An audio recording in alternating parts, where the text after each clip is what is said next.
ሽብርና ነጭ ሽብር እያልክ እርስ በርስ ስትበላላ ስታደርገው የነበረው የእርስ በርስ መጠፋፋት እኮ ነው ዛሬ የኛ ወጣቱ ጫካ እንዲገባ የሆነው። የማን ችግር ነው?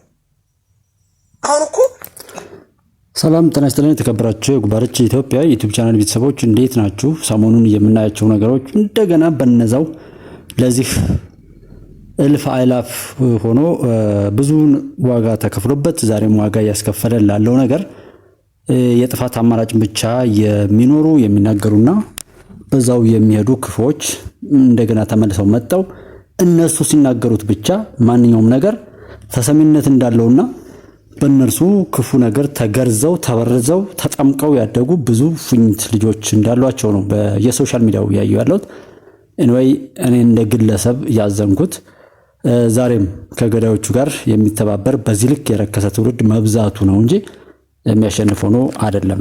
ቢኮዝ አንድ ግለሰብ ነው እኮ ምንም አንድ ግለሰብ ነው ጀስት የፈለገውን ነገር ይሁን ቢባል ምንም እንደ እውነት ወዳድና እውነት እንደሚኖር ሰው ዘመኑ የጠላው ግን የሚያሸንፍ እውነት እስከያዝን ድረስ ያ ይቀጥላል።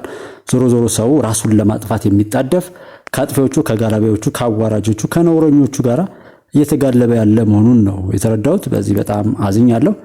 ምንም ይባል ምንም ግን ኢትዮጵያ ትቀጥላለች። እንዲህ ያን ነው የምንቀጥለው። እንሰማለን በ45 ቀን ውስጥ ይሄ መንግስት እንጥላለን እያላችሁ ነው። ማን ነው ልደቱ ከሰማችሁት እነሱ እንደዛ አጀንዳ ሆኖ ሰዎችን ማንጫጫታቸው በራሱ እኮ በቃ ለነሱ ድል ነው። ግን በእነሱ መከራ ይበላ ሰው እነሱን እያደመጠ ዛሬም ለሌላ መከራ መሰለፉ አሳፋሪ ነው።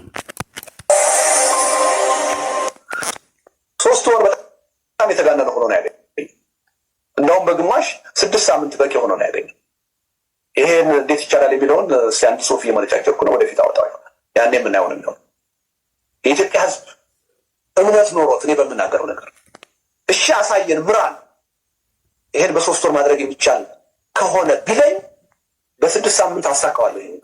ይሄ እንዴት አድርገህ አንተ እኮ ተብለህ ካርድን ሁሉ ጨርሰህ ነው።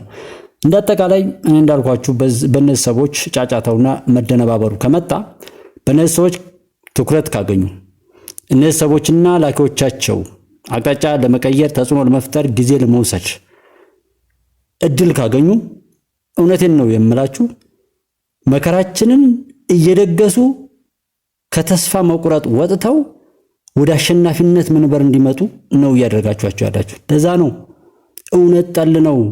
እኔ አንዱ እዚህ እየተናገርኩ ስላለው ማለት ነው። ምንም በሆነ ገንዘብ በምናምን አይደለም። ጀስት ሀገር ፈርሶ ዛሬ እኮ ሀገር ጉዳይ ላይ ነው ያለ ነው። ሀገር ፈርሶ ምን ነገር ሊገኝ ነው?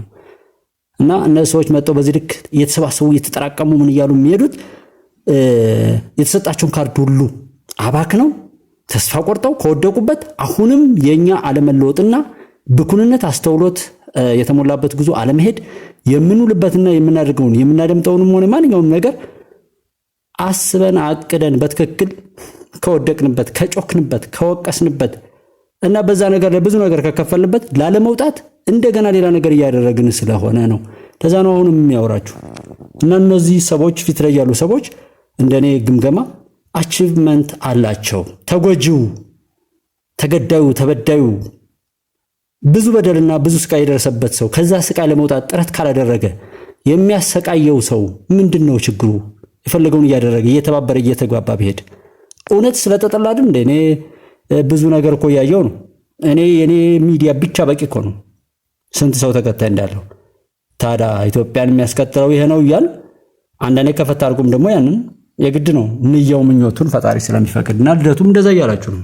መንግስት ሳይወድ በግድ ለድርድር ለውይይት እንዲንበረከክ ማድረግ ይችላል። በስሜት አይደለም የምናገረው። ይቻል እንዳይቻል ያደረግነው እኛ ስለማንደማመጥ ስለማንስማማ በሐሳቡ የጠራ አቋም መያዝ ስላቸው በቃ ልክ ነው። ለምን አንተን የሚጋልቡ ሰዎች ህዝብን እንደ ህዝብ እንዲዋረድ እንዲበታተን ሰርተው ነበር። አሁን መሰብሰቢያው እንደዛ አጥሯቸው በታትነው ሁሉ ነገር አሳጥተው እንዲፎኖ የቀረውን ይሄን ውጤት እንዲመጣ አድርገው ልዩነቶች ለብጥብጥ ሁሉ የሚጠቀሱበት ላይ ዛሬ በካቦ ቢያስሩም የማትሰበሰብ የማትደማመጥ ይሆንከው ራስና መሰሎች የሰራችሁት እኮ ነው። ያ ደግሞ ጥሩ አጋጣሚ ነው ማለት ነው። ምክንያቱም ለክፋት እንኳን አሁን ከዛ ጋር ቂጣችሁን ከወጋችሁ ጋር እየሄዳችሁ ምንም ልብሳችሁን ብትገልጡም አልተሳክቶም። ለዛ ነው መቀመ ያቃታችሁ ወይም አብሮ መቆም ያቃታችሁ እኮ በራሳችሁ እንድንነጣጠል አብዝታችሁ ስለሰራችሁ ነው። ለክፋትም ቢሆን ተባብራችሁ የምታጠፉት ነገር ቢኖር አልሆናለ። ሰው አልለወጣለ እንጂ ደግሞ እንደናንተ አይነት የረከሰና ያንንም በአደባባይ ይገለጣል እንዴ? አሁን የዘውዬ ይናገራል። ስሙት። የተከፋፈለ አመለካከት ስላለ እውነቱን ልንገር፣ በኢትዮጵያ ታሪክም በአካባቢያችንም ካየናቸው መንግስታት ሁሉ በጣም ደካማው መንግስት አሁን በስልጣን ላይ ያለው መንግስት። ልክ ነው። ይህም ልክ ነው የምላችሁ ለምንድን ነው? በጣም ነፃነት ስለሰጠ ነው። ልደቱ የሚያውቀው ቀጥቃጭነት ነው። ይህንን መንግስትም እያስኮረፉ ያለ የሌለ ኃይል እስከ መጨረሻው ሰዓት ድረስ ደካማ መስሏል። ናንነጋገር እየተባልክ ያለውን መድረክ ሁሉ አሟጣ እየተጠቀምክ በዛ ይህን መንግስት እየሞገትክ ወደምትፈልገው በጎ ነገርም ሆነ አማራጮች ወደሚሰፉበት እውነት ስታወሩት የነበረውን ነገር ቢሆን ኖሮ የሰላም መድረክ የምትጠሩ ሰዎች እንዋደድ የሚል መፈክር ብቻ የምትፈሩ እናንተ ያጋንንት ውላጆች ካልሆናችሁ በምንም መልኩ ዛሬም በዚህና በዚህ ብትሰበሰቡ በትክክል እናንተ እነማን ከማን ጋር እንደሚሰሩና እስከሚሞቱ ድረስ ከምን ጋር እንደሚቆሙ እሱ ይገለጥልን ዘንድ ወጣችሁ እንጂ ሌላ ነገር ልታመጡ ቆኑ አይደለም። እዚህ ቨርቹዋል ላይ የተገናኛችሁ ሰዎች በአካል ብትገናኙ ከካሜራ ጀርባ የምትባሉ ሰዎች ናችሁ። አሁን ለደረስንበት እንደናንተ አይነት አሽንጉሊቶች የሰራችሁት አሻጥርና ደባር ስበርሳችሁ የተባላችሁ ያለማመዳችሁ ነውር እኮ ነው አለቀነ ያለው። እናንተም ቢሆን ከዛ አትወጡ። ዛሬም እንደዛ የምትሉት ግን ምንድነው? አንድ የኖራችሁበት ክፉ መንፈስ እላያችሁ ላይ ሰፍሯል። ያ ክፉ መንፈስ እናንተን ቀብር ውስጥ ካልጨመረ አይድንም። በሁሉም ነገር ላይ ከስራችኋል። ሁሉም ተጠቅሞ ጥሏችኋል።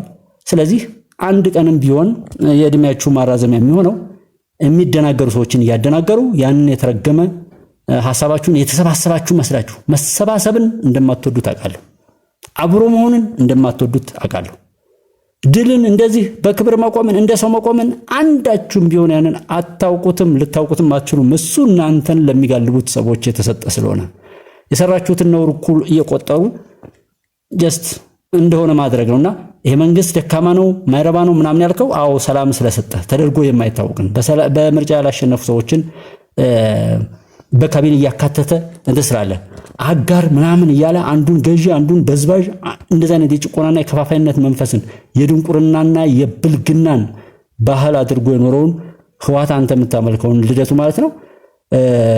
ያንን ሁሉ አንተ ህዋትን እየሰደብክ ለህዋት ስትሰራ የነበርከው ነውረኛ ሁሉ የሚያጋለጥና መስራ ከሆነ በህዝብ ፊት ይሄው መድረክ ተቀምጦ ለሐር ስትባል አንዷ ላይም አልተቀመጥክም። ለምን? የውሸቱ አይኖርኩም። ልብ ያልክ ልብ ይውለቅና ስንቱን ሰው ነው ልቡን ያስጠፋው። አሁንም አንተን የሚከተል ሰው በእርግጥ እንዳንተ ልቡ የበከተ ነውና ይሄ መንግስት ደካማ ነው ያልከው መግደል ብቻ ነው የመንግስት አቅሙ። መንግስት ጨቋኝ መሆን ነው በቃ የመንግስት መለኪያው። ይሄ ደግሞ ለላ ብሎ ከህዝብ ጋር ለመቀራረብ ህዝብና መንግስት አብሮ የሚኖር አንዱ ለአንዱ የሚኖር የሚተሳሰብ እንጂ ሀገርን እየበዘበዘ ኑሮ ሀገርን ጥሎ ለመውጣት እያሰበ ሀገርን በጨቋኝነት በቅኝ ገዥነት ይታሰብበት የነበረውን የዝርፊያ ወጥመድ ሁሉ ስላስቆመ ነው። እስኪ ተናገርና እንሂድ ተብሎ ሁሉ ነገር እንዲናገር ስለተከፈተ ነው። በምንም አይነት መልኩ የምታደናግሩ ሆናችሁ አይደለም። እንዳልኳችሁ እንደናንተ አይነቱ በሽተኛ ይሄው አሁንም ይከተላል። እኔ ስለሽ ጥቂት ሰዎች አብረውኝ ቢሆኑም ማሸነፈው ነው እንደሆንኩ በጣም እርግጠኛ ነኝ። ማንም ቢደነፋ ማንም ቢያጨበጭብ በምንም አይነት መልኩ ቢታጀብ በሰራዊት ቢታጀብ በገንዘብ ቢታጀብ በምንም አይነት ነገር ቢታጀብ አይሹር ጉባኤ ኢትዮጵያ ላይ ያሉ ጥቂት ሰዎችና ስለሺ ማንም የማይደርስበት ልዕልና ላይ ናቸው። እናም የኢትዮጵያን በሽታዎችም ያራግፋሉ። እሱ ነው እውነቱ። ልደቱ አጀንዳ የሌለው ጠንካራ የሚባል ሰፊ የሚባል ማህበራዊ መሰረት የሌለው ልምድ የሌለው እውቀት የሌለው አቋም የሌለው መንግስት ነው። በነገራችን ላይ ሁሉም ማይክ ዘው ሲያቀረሹ ያየኋቸው ሰዎች የስልሳዎቹ ትውልድ አባላት ናቸው። እድሜያቸውን ቁርጥም አድርገው ይበሉ። እነሱ በሰሩት ስህተት ዛሬ የኛ ትውልድ ወጣቱ እየተገረፈ ነው። ትናንትና ቬል ሱሪ ለብሶ ጸጉሩን አጎፍሮ በጆሮ ግንዱ ስር የሲጋራ ቁሮ ሰክቶ ዘመናዊነትን ሲገልጽ የነበረ የምዕራባዊ ማቶ ዛሬ እድሜው ሲሄድ ስለ ሰላም ስለምናምን ምን ታረጉት? ይሄንን ወጣት ምን አገር አውርሳችሁት ነው? አገር አላወራሳችሁት፣ ባህል አላወረሳችሁት፣ ዕውቀት አላወረሳችሁት፣ አብሮነት አላወረሳችሁት። ያወረሳችሁት እኮ ውሸት፣ ስብዕና ግድያ፣ ስርቆ፣ የገዛ ወገንን እናትን፣ አባትን፣ እህትን፣ ወንድምን መረሸን፣ ሃይማኖትን መተው በማርክሲዝምና ሌኒኒዝም በሚባል የምዕራባውያን ፍልስፍና በተለይ በሩሲያና መሰል ሀገሮች ፍልስፍና ሃይማኖትን፣ ወግን፣ ባህልን አረንቋ ውስጥ ከቶ ማቶ ሆናችሁ ማቶ የሆነ ትውልድ መፍጠር ነው የሰራችሁት። በቃ አለቀ። ምን ሰርታችሁ ነው ደግሞ? እና አሁን መጣህ ደግሞ እንደ ራስህን እንደ ሽማግሌ ስትቆጥር እያንዳንድ የእንጨሽበት እንደ ስነ ስርዓት ያዙ። የእናንተ ችግር እኮ ነው። የእናንተ ቀይ ሽብርና ነጭ ሽብር እያልክ እርስ በርስ ስትበላላ ስታደርገው የነበረው የእርስ በርስ መጠፋፋት እኮ ነው ዛሬ የኛ ወጣቱ ጫካ እንዲገባ ይሆነው። የማን ችግር ነው?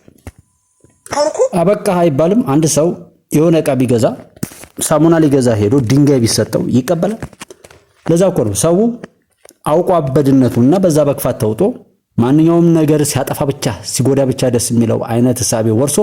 ለዛ እኮ ነው እነዛ የክፋት አባቶች መደበቅ አድራሻቸውን መደበቅ ሲገባቸው ጭራሽ መጣው የሆነ አዋጅ ሲያውጁና ያ ደግሞ ትንሽ ትልቁን አብሮ ውን ሲያደርገው በሶሻል ሚዲያ ላይ የሆነ ነገር ለማግኘት ብላችሁ እንደዚህ ትላላችሁ።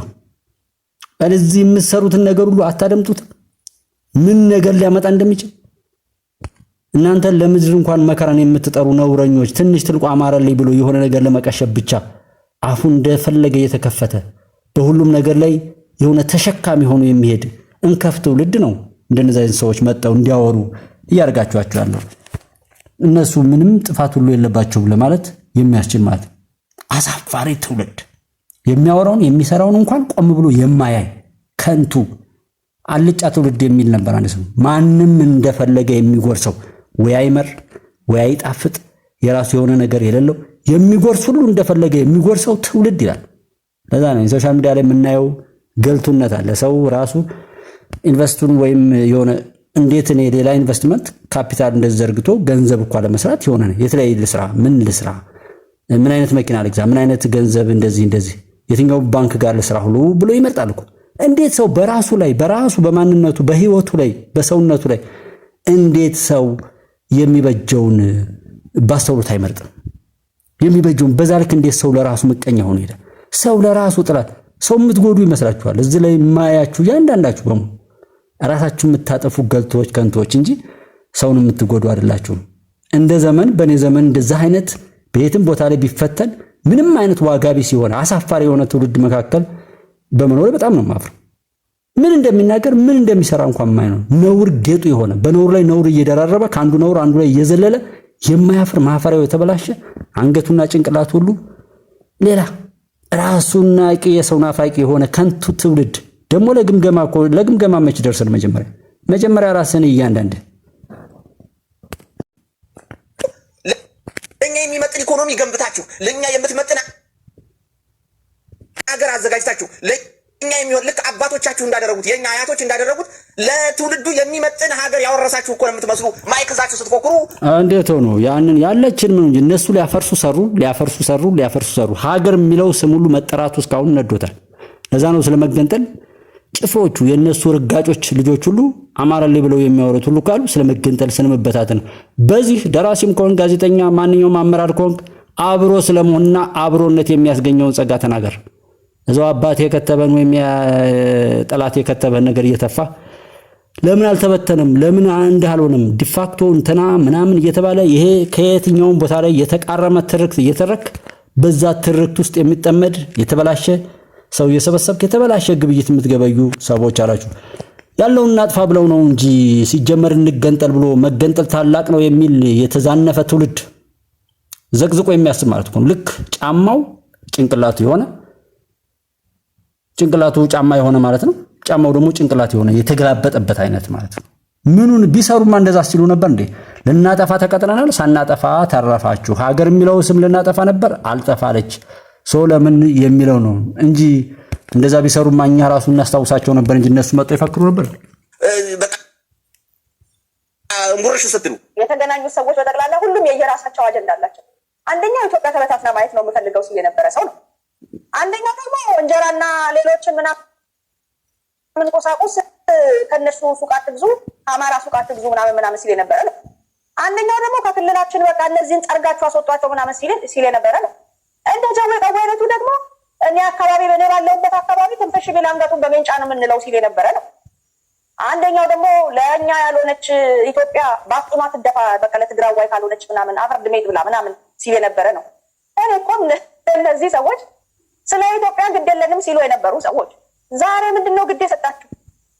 ምንድነው ግድ የሰጣቸው? እስኪ ጠይቁልኝ በመድኃኒዓለም። የጠላት ወዳጄ ነው ትናንት ትበቃት፣ ዛሬ ደግሞ ካልሰበሰበን የምትሉት ምንድን ነው? ኢትዮጵያ ያጠፉ የነበረውን ነገር አቀዱ። ፈጣሪ አልፈቅዳለ። ፈጣሪ አልፈቅዳለ ማለት በሀገር ውስጥ ያሉ ጀግኖችን እየፈጠረ እያሰማራ አቅም እየሰጠ እያሸነፉ በየተሰለፉበት እስከ ነውራቸው እጃቸው እየተቆረጠ ጉድጓድ ውስጥ ሲጣል አሁን በዛ ርኩሰታቸው እስከ ሞታቸው ድረስ ቢሄዱ ምንም እንደማያዋጣ መስሏቸው በተቀደሰው ስም አሁንም ተመልሰን እንምጣና አሁንም ለክፋትና ለጥፋት ተባብረን ዝግጅት አድርገን ወደ ለመርነው ጥፋት እስክንሄድ ድረስ ጊዜ ይሰጠናል። እንዲህ እያልን እናሹፍ ነው እንጂ የሰላም ጥሪን ጠርተዋል። ትውልድ ከትምህርት ቤት ሲስተጓጎል ተናግረዋል። በምንም ቦታ አልተናገሩም። በነገራችን ላይ በእነዚህ ሰዎች የሚደናገረው የነሱ የሽንት ጨርቅ ሆኖ ለነሱ መኖር የሚማገድ ከንቱ የኢትዮጵያ ምቀኛ ትውልድ የሆነ ባለበት ላይ ማንነቱ ሁሉ ቆሻሻነትና ባንዳነት የወረሰው ትውልድ ነው በእነዚህ እየተጋለበ ያለ እንጂ የሚያሳስቱ ሆነው ሁሉ ስላልሆነ ማለት ነው። ሰዎች ግን ምንድነው ስራቸው? ቋሚ ስራቸውን እኔ ማወቅ ፈልጋለሁ። የትላንቶቹ ፍቅር እስከ መቃብሮች፣ የሽግግር ፍቅር እስከ መቃብሮች ምንድነው? በምንድነው የሚተዳደሩት? መተዳደሪያቸው ምንድን ነው? እስኪ ጠይቁልኝ። ጋዝ ነው የሚቀዱት? ወበር ነው የሚሰሩት? ምንድነው የሚሰሩት? እስኪ ጀዋር ደግሞ በዚህ ሁሉ ዘመኑ እስኪ የትኛው ፔሮል ላይ ነው ስሙ ተጽፎ የሚያውቀው? የግብጽ ፔሮል ላይ ካልሆነ በስተቀር። አሁን ደግሞ ሻዕቢያ ተጨምራ ፔሮሏ ላይ አካተዋለች አሉ። ስለዚህ አሁን ዛሬ ቀሪት ቢል ቄሮ ቢል ጆሮ ዳባ ልበሳለሁ ማን የኦሮሞ ወጣት ያው ዘለላ ጸጉር የሚሰጥ የለም። ዘመንን እኮ ያስጠሉት እኮ የዘመነ ደጋፊዎች እኮ ናቸው። ምናምን ሲጨንቀው በዘመነ መንገድ መውጫ ይፈልጋል። የሆነ ነገር ሲፈልግ ደግሞ ዘመንን አይደለም የሚጠሩ ወይንም ማስረስን አይደለም ከጎጃም መሪ እንዳይወጣ ነው።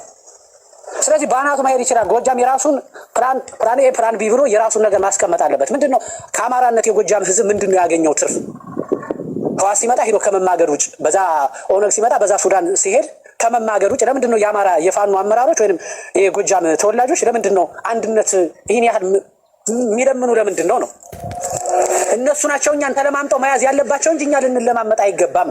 ማን ነው ዋጋ እየከፈለ ያለ በሳምንት ውስጥ 5-6 ድሮን እየዘነበበት ያለ የትኛው አካባቢ ማህበረሰብ ላይ ነው? ስለዚህ ይህንን የሽሩሩ ፖለቲካ የሆነ አካል ሲነካ እንደዚህ እንባላለን ምናምን ማለት አያስፈልግም። እዚህ ጋር ደግሞ እያንዳንዱ ሰው የአማራ ፋኖ በጎጃም ተወካይ የለም፣ ቃል አቀባይ የለም። የምትናገሩት እያንዳንዳችሁ የራሳችሁንና የራሳችሁን ነው። ለምን ትፈራላችሁ? ፋኖ ወክሏችኋል። እንደ ተወላጅ የራሳችሁን እንትን ነው እንትን የምትሉ ማንም ሰው በፈለገ አውድ መተርጎም ይችላል። እናንተ የፋኖ ቃል አቀባይ አይደላችሁ፣ ወይንም የፋኖ የህዝብ ግንኙነት እንትኖች አይደላችሁ። የምትናገሩት የራሳችሁን ሀሳብ ነው። ከሌ ስለተነገረ ሲጀመር ማን መሪ ያለው ማለት የሆነ ጫፉ ላይ ነው ያለው። ተናግራል ደጋግመን መሪ የለውም ነው። አሁን ይሄ አንድ ጭንጋፍ ነው። እናት አባቱን አልታዘዝም ብሎ አምጾ በተሰጠው አድራ ሁሉ የባለገ የማገጠ አንድ ልጅ ነው። እንደነዚህ አይነት ሰዎችን የሚሰበስብ ደግሞ ከነሱ በላይ ሲማግጥ በየሄደበት ሲረገም የኖረ የመርገም ጨርቅ አለ እና ይሄ አንድ እንደ ጎጃም ያስባል፣ አንድ እንደ መሪ እንዳለው ምናምን ያስባል። ሲጀመር ማን ነው ሰብሳቢ? ማን ነው መሪ? እብድ ሁሉ የሚሰበሰበበት ያበደ ሁሉ ለመዝረፍ እንደዚህ ለመግደል ለብልግና ለነውር ሁሉ የሚሰበሰብበት መድረክ እኮ ነው። እንትን ያልከው ጥላትን 15 ሚሊዮን ብር ከናንተ ጋር ሲማግጥ የናንተን ቆሻሻ ነገር ሲያስፋፋ ከቆየ በኋላ 15 ሚሊዮን ብር ይሸጣችሁ ነውረኞች ያደረጋችሁትን ነገር ሁሉ በመተረክ ጊዜ ማጥፋት ሁሉ አያስፈልግም። ማንኛውም እያንዳንዱ ሰው የሚዘራውን ቢያይና በዚህ ሰሞን ላይ ባለው ድንጋጤና እንደዚህ እየታዘብን ነው፣ እያየን ነው። ከጀርባ የምትዘራውን ሁሉ ታጭዳለህ። የትኛውን ቦታ ላይ በካቦ ብትታሰርም አንድ መሆን የማትችል ከእናት ከአባት ጋራ የማትዋደድ አብሮ ከሚኖር ሰው ጋራ በበጎ በይቅርታ የማትኖር ሁሉን ነገር አርከሰ የወጣ እርኩስ ሁሉ የትም ቦታ ላይ ቅድስናን ልታወራውም ልትናገረውም ልትኖረውም አትችልም።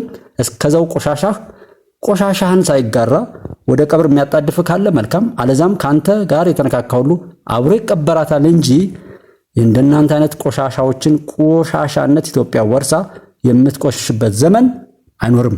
ጉዳያችን ኢትዮጵያዊነት ስለሆነ ማለት ነው። ማን ነው ጎጃም እነዚህ ላይ በፓርላማ ወይንም በካርድ የተመረጠ እዚህ ላይ አለ እንዴ? የራሳቸውን ሀሳብ ነው እንትን የምትሉ እነሱስ ከህወሓት ጋር ነው የሚሰሩ። ዘመነ አስረስ ከህወሓት ጋር ይሰራል እያሉ ሲያጠለሹስ ስብዕናቸውን የፖለቲካ ስብዕናቸውን ሲገሉስ የእነሱ ቅዱስ ነው፣ እኛ መልስ ስንሰጥ ኃጢአት ነው። ከዚህ ከቆፈን ውጡ። ይህ እንደዚህ አይነት አማራን በፍርሃት አይደለም ነፃ የምታወራው። በቃ እውነት ካለ እውነትን ይዘህ ተጋፈጥ። ውሸት ከሆነ ደግሞ ውሸትን መከተል የለብም። ጣሊያን መጣ፣ ፈረንጅ መጣ፣ ኤርትራ መጣች፣ ሱዳን መጣች። ማን ነው ጠላታችን? እስኪ ጠላቴ የምትሉት ማን ነው? መከላከያ ወንድምህ፣ ሚኒሻ ወንድምህ፣ ፖሊሱ ወንድምህ፣ ፋኖ ወንድምህ ነው። ይህ ወንድማማች እየተጋደለ ወደ ባርነት ወደ አመፅ እየሄደ እንዴት ነው ነፃነት አማራ የሚያመጣው?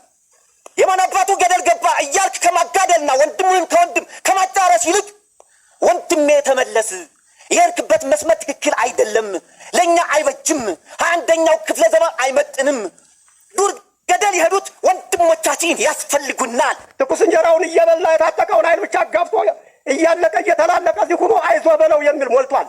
እኔም ከሆንኩ አንዱ አንተ አይደለ በሉኝ እዚህ ላይ። አዎ እናጋልጥ፣ እኔም ልጋለጥካል። ሸፍነን ይዘን ነው እንጂ የትም አይደርስም ነበር። ማታ ስንቅ እያቀበልን ነው እንጂ የትም አይደርስም ነበር። ስለዚህ እነዚህ ሰው መጎተት ለመንግስት ምኑም አይደለም፣ ለእነሱ ህይወት ግን መታደግ ነው። ልጆቻችን ከሞት እናድናቸው። ከእኛም ከእናንተም ተብሎ ሰላም ይምጣልንና ልማት ፈላጊ ነን፣ ልማቱ ይስተካከልልን። የተቋረጡት ስራዎች መጓተት ሳይሆን ቅድሚያ ይሰጥልን። ኩሩና መመቻችን መከላከያ ሰራዊታችን እንደተባለው ድንበር ጠባቂ ነው፣ ድንበር ጠባቂ ነው። ከመሃላችን በተፈጠረው ችግር ምክንያት መንደር ድረስ ወርዶ እየተሰቃየ ነው። ለዚህም እንግዲህ ሰላም ነው መፍትሄው። በምክክር በመቻቻል በመወያየት ካሉበት ድረስ በመሄድ በማንጣት የገቡትም ገብተዋል፣ ያልገቡትም የቀሩትም እንዲቀሩ አውጡልን ብለናል፣ ለምነናል። ይሄ ህብረተሰቡ በራሱ ስሜት ብዙ 2 ዓመታት መከራውን ካየ በኋላ እየደረሰ ነው። ያስቸገረው ማን ነው? የራሱን ልጅ መቅጣት፣ ጎረቤቱን መቅጣት፣ አብሮ መቆም ነው የተሳነው። ጎረቤት እንደ ጎረቤት ባለው ነገር ላይ አንዱ አንዱን እየበላ አንዱ አንዱን እያጋደለ አንዱ አንዱን እያወገዘ አንዱ አንዱን እያባረረ ኢትዮጵያ ውስጥ በጥይት ከሞተው ሰው እንደ ጉባኤ ኢትዮጵያ በምላሳችን የገደልነው ሰው ይበዛል። እሱን ቪዲዮዎችን ወደ ኋላ ሄዶ ማየት ይቻላል። ህብረተሰቡ በዚህ ልክ መጥቷል፣ ይበቃናል እያለ ነው። የመከላከያን ክብርም ይሄው ህዝብ እየመሰከረ ነው። ነገር ግን አድማጭ ተመልካቹ ደግሞ ጉዳዩን እውነታውን አይደለም ለመስማት የሚፈልገው። እውነታውን ለመስማት ቢሆን ጉባኤ ኢትዮጵያ ላይ ይመጣል። ሐቅና ሳቅ ላይ ማነው ቴዎድሮስ አያሌው የሚባል ልጅ አለ፣ በአማራ ክልል ጉዳዮች ላይ ባለው። በትግራይ ጉዳይ ላይ ያለውን ደግሞ አርያ ገብረ ተስፋ ማርያም ነው፣ እንደዛ አለ። ወዲ ሻምበል አለ ትግራይ ጉዳይ ላይ። ኦሮሚያ ክልል ላይ ካለ ውብሸት ታዬ አዲስ ምንጭ አለ። ሌላም ካለ ንገሩኝ። እኔም ማቃቸው እንኳን ከነዚህ ሰዎች ላይ አዝዘን እንዲህ ብላችሁ አጣርታችሁ ኑ ምን ነው እየተፈጠረ ያለው ቢባል ጉባኤ ኢትዮጵያ ሄዶ ያጣራል። ቴዎድሮስ በወሎ አካባቢ ላይ ያለውን ያጣራል። እንዳጠቃላይ በየትኛውም ቦታ ላይ ብታዘዝ ሙሉን ማቅረብ እችላለሁ። ነገር ግን ሰው የሱን እብደት የበለጠ የሚጨምርለትና የበለጠ እንዲያብድ የበለጠ እንዲቃሽ የበለጠ ጥላቸው እንዲያድግለት ለዛ የሚመቸውን ከዛ ቅዠታም ከሆነ እውነቱን ቢነገረው እንኳን የማይቀበል ከሆነ አካል ጋር እየሰማ የበለጠ ያብዳል። በዛው እስከ ቅዠቱ እየቃየ ይጓዛል እንጂ ሐቁን ለማወቅ አይደለም። ምንነጋገረው ምንጨቃጨቀው ማንኛውም ነገር የሚባለው ጥላት ገዝፎ የፈለገውን የሚጫወትበት የጥላት የጥፋት አውድ ተፈጥሮ የሚደረግ ድርጊት እንጂ ችግሩ እንዲፈታ ችግሩ መፍትሄ እንዲያገኝ አይደለም። እሱን አይደለም፣ አስመሳይነት ነው። ሲጀመር ችግሩ ይወራል፣ ቀጥሎ ግን የባሰ ችግር ለመፍጠር ለዛ መጫወቻ የሆኑ አሽንጉሊቶች ነው የሚሰበሰቡበት። ሚዲያው ላይ ገብቼ እንደአየሁት እንደማየው አሁንም እንደማየው ያለው ነገር ቢኖር ሰው በራሱ ላይ ምቀኛ ሆኖ የራሱን እብደት የሚያባብስ ሌላ እብድ ይፈልጋል እንጂ በጎ ነገር አይፈልግም። ለዛ ነው እንጂ አልታወቅ ብሎም አይደለም። ይኸው ህዝቡም እየተናገረ ነው። ነውረኛ ልጁንም የሚደረገው ነገር ሁሉ ይሆናል። ኢትዮጵያም ትከትላለች። እብደቱ የያዘው ሰው እስከ እብደቱ ገደል መግባት ይችላል። ፍጻሜውም ያ ነው የሚሆነው። ሰዎች ጎበዝ ከሆናችሁ ራሳችሁን አድኑ። ያለዛ ግን የኢትዮጵያ መሻገር እውን ነው። ኢትዮጵያ ታበጽሕና በእግዚአብሔር። ኢትዮጵያ ትቀጥላለች። ቆሻሻ ልጆቿን ቢሆን ቆርጣ ካንሰር እንደያዘው ጡት ቆርጣ ቀብር ውስጥ ከታ ከፍ ትላለች። መልካም ጊዜ